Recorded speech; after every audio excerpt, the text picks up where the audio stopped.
चलिए आज स्टार्ट करते हैं स्फेरिकल कोऑर्डिनेट सिस्टम।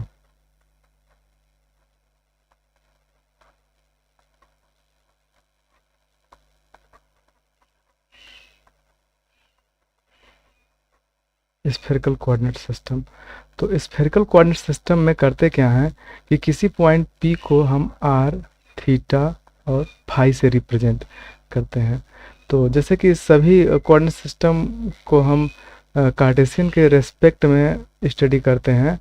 तो जैसे मान लीजिए कि हमारा यहाँ पर बना हुआ है, ये सपोज कीजिए कार्टेशियन कोऑर्डिनेट सिस्टम है, ओ एक्स वाई और जेड इस प्रकार से। और मान लीजिए कोई पॉइंट यहाँ पर P है, तो इसका कोऑर्डिनेट क्या होगा, आर थीटा फाई होगा अगर हम कार्टेस स्फेरिकल कोऑर्डिनेट सिस्टम में ले रहे हैं। तो आर क्या होता है, थीटा क्या होता है, फाई क्या होता है, इसी को हमें विजुलाइज करना है। तो ओरिजिन से अगर हम इसको ज्वाइन कर दें तो ये डिस्टेंस आर होती है, और हम यहाँ से अगर परपेंडिकुलर ड्रा कर दें इस प्रकार से बेस में, सपोज कीजिए ए एन है, और एन से फिर हम एक्स एक्सिस पर परपेंडिकुलर ड्रा कर दें, और एक्स से हम फिर वाई एक्सिस पर, यहाँ पर एन से हम वाई एक्सिस पर परपेंडिकुलर ड्रा कर दें, तो इस प्रकार से यहाँ पर ए बन जाएगा और यहाँ पर बी लेट कर लें कि ए बी, और हम ओरिजिन को ज्वाइन कर देते हैं एन से, और इसी ओ एन के पैरेलल हम यहाँ पर एक लाइन ड्रा कर लेते हैं जो पी से होगा, इसको सी मान लेते हैं। ठीक, तो जैसे कि आर थीटा फाई है, तो आर थीटा फाई को विजुलाइज कैसे करेंगे, तो थीटा रिप्रेजेंट करता है कि जेड एक्सिस से ओरिजिन से इस पॉइंट को ज्वाइन करने वाली लाइन जेड एक्सिस से कितना एंगल बना है, इसको थीटा बोलते हैं। और जो फुट है ओरिजिन से जो मिलाता है, यह एक्स एक्सिस से कितना एंगल बनाता है, ये होता है फाई। ठीक, तो हमारे पास आर हो गया, थीटा हो गया, फाई हो गया। तो पोलर को स्फेरिकल कोऑर्डिनेट सिस्टम में हम आर थीटा फाई को इस प्रकार से रिप्रेजेंट करते हैं। अब क्वेश्चन ये एराइज होता है कि क्या Cartesian spherical spherical coordinate system और कार्टेशियन सिस्टम में क्या कुछ रिलेशन है। तो हम यहाँ पर जानेंगे कि स्फेरिकल और कार्टेशियन में क्या रिलेशन होता है। तो उसके लिए देखिए, ओ से ए तक की डिस्टेंस को एक्स, जैसा कि आप ऑब्जर्व कर सकते हैं कि एक्स एक्सिस पर जो डिस्टेंस होता है ओरिजिन से, हम उसको एक्स सपोज करते हैं, वाई पर जो डिस्टेंस होता है हम उसे वाई सपोज करते हैं, और जो जेड पर डिस्टेंस होता है उसे हम जेड रिप्रेजेंट करते हैं। ऐसे जेड पर जो रिप्रेजेंट करेगा, जेड डिस्टेंस, जेड एक्सिस के अलोंग जब हम डिस्टेंस को कवर करेंगे तो वो जेड हो जाएगा। तो देखिए, यहाँ से हम P से इस OZ पर परपेंडिकुलर ड्रा किए हुए हैं, और C हमारा यहाँ पर पॉइंट है, तो यहाँ पर 90 डिग्री होगा। और यहाँ बेस O से P से अगर हम N पर जो परपेंडिकुलर ड्रा किए हैं, तो ये भी ON पर 90 डिग्री होगा। तो अगर हम अगर हम बात करें in triangle OPC, in triangle OPC angle OCP equal to 90 degree है। तो 90 डिग्री है, तो हम इसमें साइन थीटा का जो वैल्यू अगर हम यूज करें, तो साइन थीटा तो इसके सामने यहाँ पर परपेंडिकुलर होगा, और ये हाइपोटेनस होगा, तो perpendicular upon hypotenuse sine theta होता है। तो जैसे कि बोलते हैं लंब बटा कर्ण, तो यहाँ से हम कह सकते हैं पीसी बटा जो कर्ण है वो आर हो जाएगा। तो यहाँ से पीसी का वैल्यू हो जाएगा आर साइन थीटा। ठीक, तो ये वैल्यू हो जाएगी आर साइन थीटा। ठीक है। अच्छा, जेड की वैल्यू के लिए अगर हम इसी में अगर हम कास थीटा का वैल्यू अगर निकाल लें, तो कास थीटा का वैल्यू होगा बेस अपन हाइपोटेनस या आधार बटा कर्ण, तो ये हो जाएगा OC अपन कर्ण हो जाएगा आर या हाइपोटेनस, तो यहाँ से r cos theta equal to हो जाएगा OC। तो यहाँ जो OC है या जेड है, इसको हम लोग बोलेंगे आर कास थीटा। तो देखिए, ये जेड जो O से C का जो डिस्टेंस है वो जेड है, और ये आर कास थीटा है, तो वही डिस्टेंस P से N का होगा, क्योंकि ये दोनों देखिए PC और यहाँ पर ON दोनों पैरेलल हैं, तो पैरेलल हैं तो इनके बीच का जो डिस्टेंस है दोनों का सेम होगा। तो ये जो z बराबर आर कास थीटा है, तो यहाँ से जो पी एन का वैल्यू है, पी एन का भी वैल्यू हो जाएगा आर कास थीटा। ठीक है, क्यों? क्योंकि ओ सी बराबर पी एन है, इस प्रकार से। तो ये भी हो गया आर कास थीटा, ऐसे कह सकते हैं। ठीक, तो अब देखिए जैसे कि ए यहाँ आर साइन थीटा है, तो जो सी पी है ये P C equal N O भी तो है। तो पी सी का वैल्यू क्या है? पी सी का वैल्यू यहाँ पर ऊपर लिखा है आर साइन थीटा, तो आर साइन थीटा बराबर हो जाएगा एन ओ। तो एन ओ जब आर साइन थीटा हो जाएगा, इसको मान लीजिए आर साइन थीटा ऐसा लिख इन। तो अब हम इन ट्रायंगल इसमें बात करेंगे, इन ट्रायंगल बात करते हैं, in triangle O A N, in triangle O N. अगर हम साइन फाई की बात करें, अगर हम साइन फाई की बात करें तो यहाँ से हमें मिलेगा क्या? साइन फाई तो इसके सामने बेस क्या है, सॉरी इसके सामने परपेंडिकुलर क्या है? A N. तो ए एन अपान इसका हाइपोटेनस क्या? देखिए 90 के सामने हाइपोटेनस होता है, तो 90 के सामने ओ एन हो जाएगा, ओ एन। तो यहाँ से साइन फाई ए एन और ओ एन का वैल्यू क्या है? ओ एन का वैल्यू यहाँ से निकाले हुए हैं r sine theta, are sine theta. तो यहाँ से हमें ए एन का जो वैल्यू है वो हो जाएगा आर साइन थीटा और साइन फाई। ठीक, तो ए एन का वैल्यू हो गया ए से लेके एन, और यही वैल्यू हो गई आर साइन थीटा और साइन फाई। क्या यही वैल्यू y के बराबर है? श्योर y के बराबर, क्योंकि y यहाँ पर दिख रही है। तो जो ओ बी है, यहाँ पर जो b हमने लिखा है ये b, तो o से लेके b का जो डिस्टेंस है वो a से लेके n तक का डिस्टेंस है, तो y के इक्वल है। तो यहाँ से हमें y मिल गया। अगर हम इसी ट्रायंगल में इन ट्रायंगल, अगर हम यहाँ पर इस ट्रायंगल में बात करें और इस ट्रायंगल में इन ट्रायंगल ओ ए एन, अगर हम कास फाई की बात करें तो कास फाई होगा बेस अपन हाइपोटेनस। तो बेस क्या है? एक्स, हाइपोटेनस क्या है? Are sine theta. तो यहाँ से जो एक्स का वैल्यू होगा, एक्स का वैल्यू हो जाएगा r sine theta into cos phi. ठीक है, तो यहाँ से एक्स का भी वैल्यू क्लियर हो गया। तो और जो जेड का वैल्यू है आर कास थीटा यहाँ से क्लियर है। तो फाइनली हम ये कह सकते हैं कि जो एक्स वाई जेड का वैल्यू है इस प्रकार से निकला है। मतलब कि हमें पहले से क्या पता रहेगा? हमें पहले से पता रहेगा r theta phi. R theta phi है, एक इसमें है, ये स्फेरिकल में है, ये स्फेरिकल कोऑर्डिनेट सिस्टम में है। लेकिन हम इसकी हेल्प से हम कार्टेशियन में आएंगे, कार्टेशियन कोऑर्डिनेट सिस्टम में आएंगे। तो कार्टेशियन में आएंगे तो एक्स का वैल्यू क्या होगा, वाई का वैल्यू क्या होगा, जेड का वैल्यू क्या होगा, ये तीनों इन्हीं की हेल्प से निकलेंगे। तो देखिए एक्स का वैल्यू यहाँ पर लिखा हुआ है are sine theta cos phi, और यहाँ से वाई का वैल्यू क्या लिखा हुआ है, वाई का वैल्यू यहाँ देखिए निकला है। तो वाई का वैल्यू हो जाएगा r sine theta sine phi. ठीक है, और जेड का वैल्यू क्या? जेड का वैल्यू यहाँ पर निकला है r cos theta, r cos theta.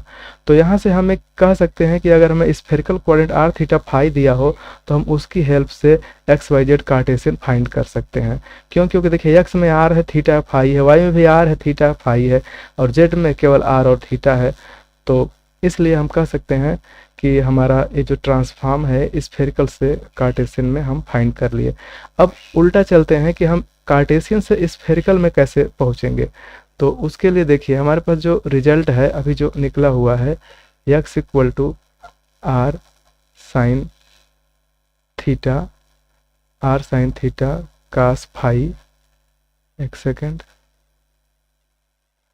Are sine theta cos phi, y का वैल्यू है आर साइन थीटा और साइन फाई, और फिर z का वैल्यू है आर कास थीटा। ठीक है, तो इस प्रकार से है। तो अगर देखिए अगर हम करें क्या, इसको 1 और इसको 2 और इसको हम 3 अगर सपोज कर लें, तो यहाँ से हमें मिलेगा कि अगर हम 1/2 कर दें, सॉरी 2 अगर हम 1 कर दें, तो यहाँ से हमें क्या कंक्लूजन होगा? यहाँ से होगा y upon X equal to इन दोनों का भाग देंगे तो आर साइन से आर साइन कट जाएगा। यहाँ से देखिए सेकेंड बाई फर्स्ट कर रहे हैं तो ऐसे लिख लेते हैं r sine theta sine phi upon r sine theta और कास फाई। तो इससे कट गया और यहाँ पर आया टेन फाई बराबर वाई बाई एक्स। यहाँ से फाई का वैल्यू निकालना रहेगा तो हम tan inverse y by x करके वैल्यू को निकाल लेंगे। ठीक है। अच्छा एक चीज़ और देखिए, अब अगर हमें थीटा का वैल्यू फाइंड करना रहे तब हम क्या काम कर सकते हैं। देखिए जैसे कि यहाँ पर जो इक्वेशन 1 है 2 है, इन दोनों को स्क्वायर करके सम कर दीजिए, मतलब कि 1 का स्क्वायर और प्लस 2 का स्क्वायर कर दीजिए। तो यहाँ से हमें क्या निकलेगा, X square plus Y square equal to इन दोनों का होल स्क्वायर करेंगे तो R square sine square theta common हो जाएगा और फिर ब्रैकेट में हो जाएगा cos square phi plus sine square phi. तो ये वैल्यू 1 होती है तो यहाँ पर 1 हो जाएगी और दोनों साइड का अगर हम रूट ले लें तो हमें मिलेगा क्या कि x square plus Y square equal to are sine theta. ठीक है, इसे इक्वेशन 4 मानिए। तो अगर 4 अपान अगर 3 यूज करें तो यहाँ से क्या मिलेगा कि 4 में क्या है आर साइन थीटा है और 3 में क्या है, 3 में आर कास थीटा है और यहाँ से जो वैल्यू आ रही है वो क्या आ रही है X square plus Y square upon A क्या आ रही है, ए वैल्यू है जेड की। तो देखिए यहाँ से आर कैंसिल, ये हो जाएगा sine by cos tan theta बराबर हो गया रूट में x square plus Y square upon z. तो यहाँ से थीटा का वैल्यू हो जाएगा टेन इनवर्स रूट में x square plus Y square upon z. ठीक है, तो इस तरीके से हमने थीटा निकाल दिया, यहाँ पर फाई निकाल दिया। अब क्या बच गया, अब हमारे पास बचा हुआ है आर का वैल्यू निकालने के लिए। तो आर का वैल्यू निकालने के लिए उसका एक बहुत ही अच्छा सा ट्रिक है जिसे कि यूज करके हम लोग निकाल सकते हैं। करिए क्या कि 1 का स्क्वायर 2 का स्क्वायर और 3 के स्क्वायर को ऐड कर दीजिए। तो देखिए क्या होगा x square plus Y square और प्लस जेड स्क्वायर। तो यहाँ से क्या बनेगा r square sine square theta cos square phi plus r square sine square theta sine square phi plus r square cos square theta. तो देखिए यहाँ से इन दोनों में से क्या कॉमन है, r square sine square theta common है और हो जाएगा cos square phi plus sine square phi plus r square cos square theta. तो देखिए यहाँ से ये जो फाई ये 1 हो जाएगा, फिर यहाँ से साइन और यहाँ कास दोनों को अगर हम कॉमन ले लेंगे तो सॉरी यहाँ से आर स्क्वायर अगर कॉमन ले लें तो देखिए आर स्क्वायर इसमें से और इसमें से अगर आर स्क्वायर कॉमन ले लें तो यहाँ से हम आर स्क्वायर ले लेंगे तो यहाँ से मिल जाएगा हमारा sine square theta plus cos square theta और इस तरीके से हो जाएगा आर स्क्वायर। तो यहाँ से इम्प्लाई करेगा कि जो आर का वैल्यू है वो हो जाएगा रूट में x square plus Y square और प्लस जेड स्क्वायर। तो इस तरीके से हमने यहाँ पर क्या ऑब्जर्व किया, हमने ऑब्जर्व किया कि अगर हमारे पास एक्स वाई और जेड अगर तीनों पता हो, ठीक है, अगर हमें तीनों पता हो तो इसकी हेल्प से हम आर थीटा फाई निकाल सकते हैं। कैसे, आर निकालना हो तीनों का होल स्क्वायर करके सम कर देंगे, यहाँ से आर निकल जाएगा। और थीटा निकालना है, थीटा निकालने के लिए देखिए यहाँ से देखिए निकला हुआ है थीटा, थीटा का कनेक्शन यहाँ से है, ये इस प्रकार से थीटा जुड़ रहा है। थीटा निकालना है तो आप इसको यहाँ से ऐसे करके थीटा का वैल्यू निकाल सकते हैं।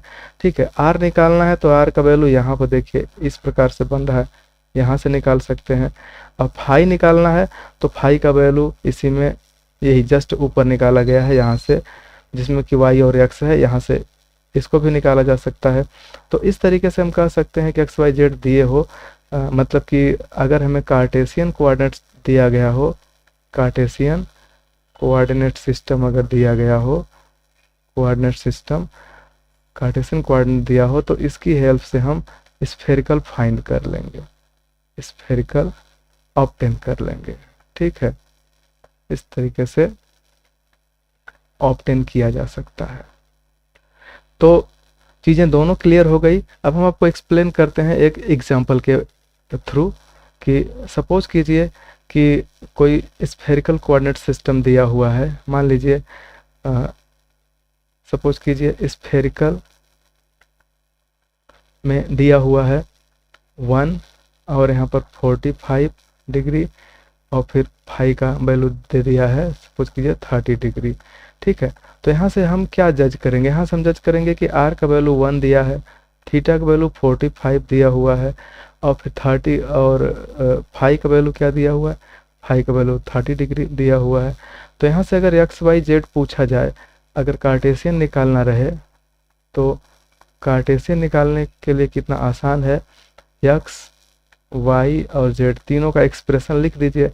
तो क्या होता है, आर साइन फाई के साथ कास थीटा, सॉरी ये कास साइन थीटा के साथ कास फाई होता है और ये आर साइन थीटा के साथ साइन फाई होता है और फिर ये होता है आर कास थीटा। ठीक है, तो यहाँ से देखिए आर का वैल्यू 1 है और थीटा का वैल्यू 45 है, तो हो जाएगा साइन 45 और फिर इंटू कास 30। तो जो भी आए यहाँ पर आप इसको कैलकुलेट कर लीजिए। तो 45 1/√2 और ये 3/2 होता है तो आ जाएगा 3/4। ठीक है, और हम यहाँ पर अगर दूसरे को निकालना चाहे तो यहाँ से आर का वैल्यू 1 इंटू साइन थीटा का वैल्यू हो जाएगा sine 45 into sine into cos, sorry sine ही है, साइन 30। तो यहाँ से 1/√2 ये 1 है और यहाँ पर आएगा 1/2, तो ये हो जाएगा, मैंने यहाँ पर गलत निकाला हुआ है, यहाँ पर होना चाहिए, यहाँ पर ये 2√2 होना चाहिए। ठीक है, क्यों? क्योंकि 45 का वैल्यू 1/√2 होगा और कास 30 का वैल्यू होगा कड़ी में 3/2 होगा, तो इसलिए √3/2 इस प्रकार से यहाँ से देखेंगे तो यहाँ पर हो जाएगा इक्वल टू ए हो जाएगा 1/2√2। तो ए वैल्यू किसका है? वाई का है। ए वैल्यू किसका है? एक्स का है। अब जेड का वैल्यू निकालना है तो आर का वैल्यू, यहाँ पर आर का वैल्यू 1 इंटू कास का वैल्यू, कास थीटा का वैल्यू है 30 डिग्री, तो 30 डिग्री का होता है रूट में 3/2। तो यहाँ से हम अगर इसको क्लियर कर लें तो √3/2। तो इस तरीके से आर थीटा फाई देने पर हम यहाँ कार्टेशियन में एक्स वाई जेड को फाइंड कर ले रहे हैं। तो इसी टाइप से अगर हम दूसरा क्वेश्चन पूछें, ये मान लीजिए क्वेश्चन 1 है और क्वेश्चन 2 में अगर सपोज कीजिए कि दे 1 2 3 सपोज कीजिए कि इस क्वेश्चन 2 में दिया हुआ है कार्टेशियन दिया गया है, गिवन है 1 2 3। तो हम इसको कैसे स्फेरिकल में बनाएंगे? स्फेरिकल में कैसे बनाएंगे? तो स्फेरिकल में देखिए, या तो फार्मूला याद किए रहिए कि जो देखिए आर का वैल्यू क्या होता है? आर का वैल्यू होता है रूट में x² प्लस y² और प्लस z²। इससे फाइंड कर लीजिए तो 1² प्लस 2² प्लस 3², तो इस प्रकार से होगा रूट में 14। आर का वैल्यू निकल गया। थीटा का वैल्यू निकालने के लिए ये फार्मूला था tan इनवर्स रूट में जो थीटा का वैल्यू था वो था x² प्लस y² अपान z। ठीक है, इसको कंफर्म कर लेते हैं पीछे जा करके कि थीटा का वैल्यू क्या है। हाँ, यहाँ देखिए थीटा का वैल्यू यहाँ पर दिखाई दे रहा है कि tan इनवर्स रूट में x² plus y² by z और फाई का वैल्यू था y/x। तो इनको हम यूज करके आगे चीज़ों को एक्सप्लेन करेंगे। तो देखिए, तो यहाँ से निकालिए, तो यहाँ से क्या होगा कि tan इनवर्स जो भी आए x² y², तो ये क्या होगा? रूट में होगा 1² प्लस 2² अपान जो z का वैल्यू है 3, तो ये हो जाएगा tan इनवर्स रूट में 5/3।